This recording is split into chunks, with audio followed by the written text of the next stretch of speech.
It took me 8 years to finally open up about my mental health struggles throughout my music career.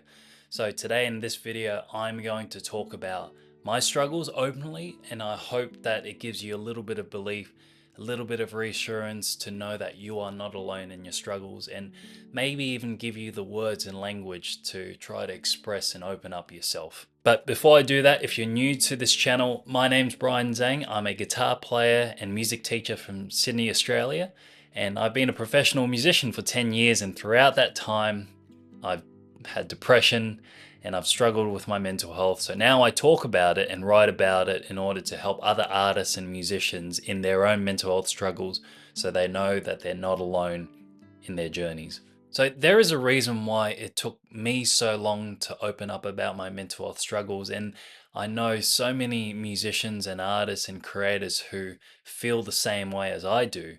It's because in order to be a real musician, you have to dedicate your entire life to your craft. You have to practice all the time. You have to chase gigs.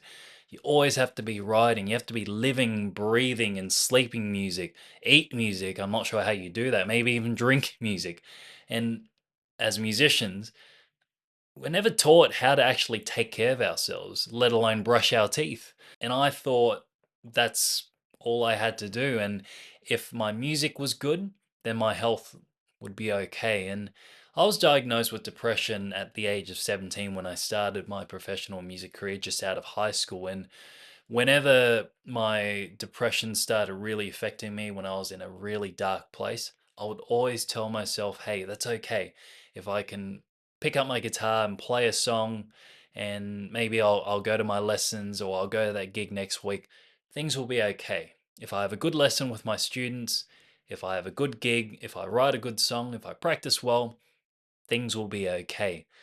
And the irony is, as musicians, the work that we do, our jobs, is defined by the joy that we give to people. You know, we share this love for music. We write songs that talk about hopeful stories and try to give a bit of peace to our audiences, whether it's online or live. And whether it's for 3 minutes or 2 hours, we want to tell people, hey, life will be okay. I'm going to play for you, I'm going to perform for you, and hopefully all the stresses in your life, you would just forget about it for 2 hours and then leave the show thinking, yeah, things will be okay. Inside, I was breaking down. By the time I was 25 and 26 years old, I had two seizures. I was not sleeping. I wasn't eating. I'd had several panic attacks. I was grumpy all the time. My relationships with my family, my girlfriend, they were starting to break down as well because I was never there. I was never present. And unfortunately, the music that I played, whether it was on my own or for people, I couldn't rely on that anymore. And I almost gave up playing the guitar and music because I just could not stand the idea of playing it anymore. Every time I played, I'd just be reminded of the sacrifice that I took, sacrificing my health. And I completely forgot why I wanted to become a musician in the first place, why I wanted to teach music to young kids.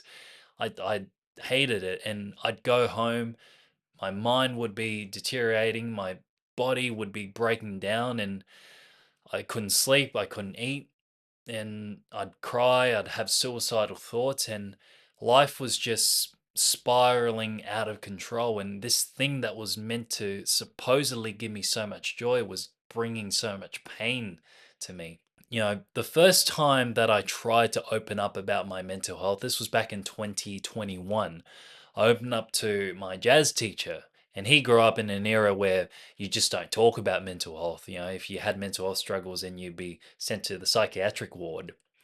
And I told him I was struggling, I couldn't practice, and the reason why I was falling behind with my exams and performances is because I was exhausted. I was exhausted and I kept having these negative thoughts. I was starting to have suicidal thoughts, and he he sort of brushed me aside and said, "Well, you're just going to have to find a way to get through. Otherwise, you just won't be able to complete this course."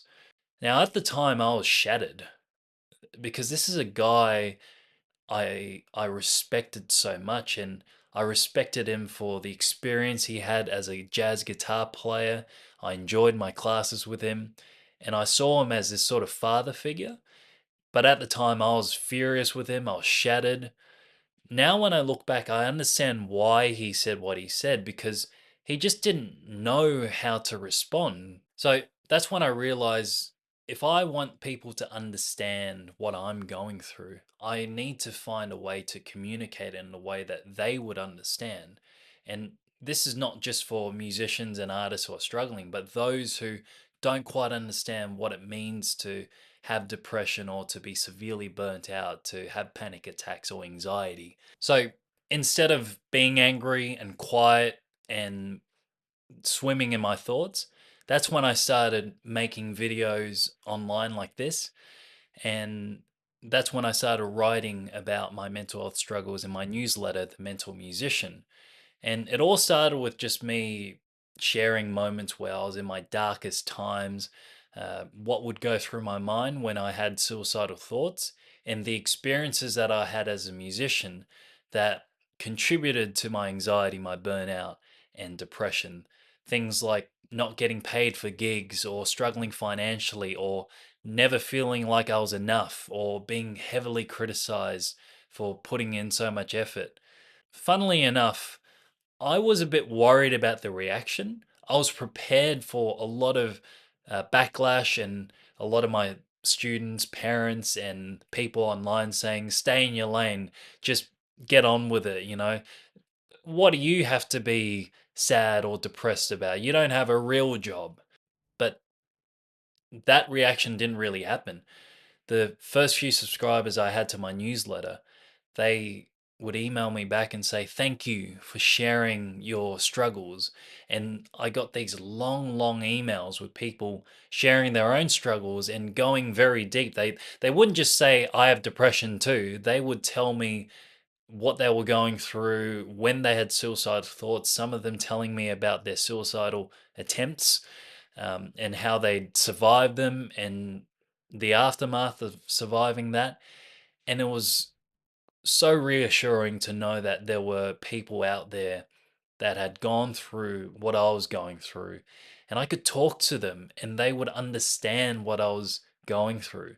And by doing that, I'd go to my friends, my families, my guitar teachers who are lucky enough to not have depression and to have suicidal thoughts, and I could tell them what I'm going through, and they would slowly start to understand. And even if they didn't quite know what I had, they would listen. And honestly, that's all I wanted. I wanted someone to listen and validate what I was going through. I actually want to read you an email reply from one of my students' parents, and I won't say their name, but this reply from this particular parent really sums up the type of response that I got. And it was so heartwarming to hear that I had people backing me and supporting me and willing to listen. So let me read it out for you. We hide behind a facade and put on a brave face so the world won't know we are drowning inside. No medication, family, or friends can get you through but yourself. You can overcome this, Brian. Every day is a new day. We are here, nevertheless, for you. And she put a little bicep emoji right afterwards. Those sort of emails I read 2 or 3 times, and I know that it comes from a real person. It's not just someone saying, oh, good luck, take care, and hopefully you get better. It's someone actually taking the time to read my newsletter and say, look, I think I know what you're going through. I may not know exactly what you're going through, but I'm here for you. And like I said earlier, that is one of the most powerful things you can say to someone struggling with depression, let alone a musician or artist who's struggling. So the thing is, I can't tell you exactly what to do. I can't tell you that what worked for me will work exactly for you. But what I can tell you is that when you find that little ounce of courage to open up to someone, and it could be a friend, it could be a family member, it could be a stranger at the park bench or bus stop. But when you find that courage to just say, hey, I'm not doing okay, it will open the floodgates, and all of a sudden you find this strength that you never knew you had inside you. And trust me, most of the responses that you'll get will be, I'm here for you, or I'm here to support you, or no matter what, just ask for help and let me know how I can help you in any way, shape, or form. So I hope me sharing my story and journey with you is going to help you.